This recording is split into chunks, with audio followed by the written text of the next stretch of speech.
professional rugby is now, a lot of those traditions have kind of gone out the window. I think probably for the betterment of the game, because the demands on you are so much. But university rugby, club rugby, they're still doing that all the time. They're still, well, within reason. It's kind of still part of it. So it's basically, if you want to akin to anything, it is American fraternities, shaving heads, dressing up, fancy dress, you know, drinking beer through some bloke's sock.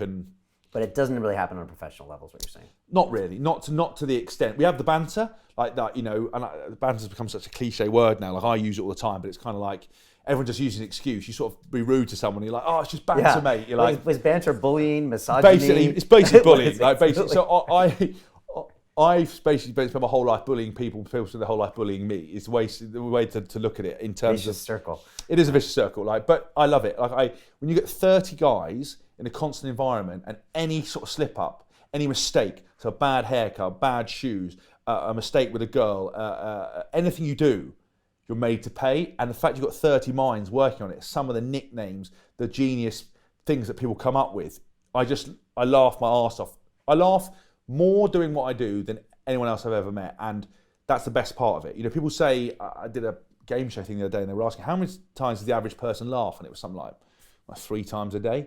I must laugh about 40 times a day, like, no joke. Just because any sort of mistake, you're done. Like, any sort of chat, like, boys are stitching each other up. Now there's like, we've all got WhatsApp groups, and we've all got, there's these photo face swapping stuff. So as soon as you do something, you know, face swapping you onto someone else, it's just genius non-stop. So that's why I love it so much. Is that part of what makes a good team? Is that why? I mean, it's a symptom of something. It didn't happen for rugby and not for football. Is it part of, because you guys sweat and bleed and go through so much on the field, that's a natural you've hit the nail on the head. You've got to have that tension, and expression's got to come out somewhere. If you're living in each other's pockets every day, you've got to have that camaraderie. You've got to have that ability to share banter. You've got to have that ability to laugh at each other. No one's bigger than the game. Everyone needs to be able to take a good joke, and it's very apparent quite quickly people who can't take the heat. And you kind of think less of them. You need to be able to laugh at yourself. And I'm the first one to, I bite on it. People say biting, it's like they always put that emoji of a fish on the end of a hook. Someone comes at me, I'll always come back at you. And I do it on Twitter to people. I've stopped less now because I've got to have more responsible demeanour. But like some bloke came to me the other day, I put a mix up, and someone wrote to me, it sounds like a nail being hammered into a wall. And I said, listen, this bloke was like an old rugby player, and I said, listen, you're old, mate, like stick to classic FM, this is for young people.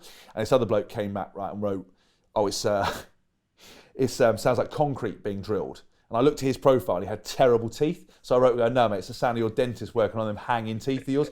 Obviously shut him down straight away. He deletes his tweet. Like, I feel bad, but I can't resist it. You know, if you come to the party and you want to play, let's play. But I tried to rein it in a little bit, you know. To watch the rest of this fascinating interview, click on the link below and go to londonreelacademy.com. There you can sign in with your social media, log in and watch the rest of the episode for free, along with all of our episodes on London Reel, my webinars, and all of our premium content, all located over at londonreelacademy.com. So click on the link below, you'll be directed there, and you can watch the rest of this fascinating interview, and I'll see you there.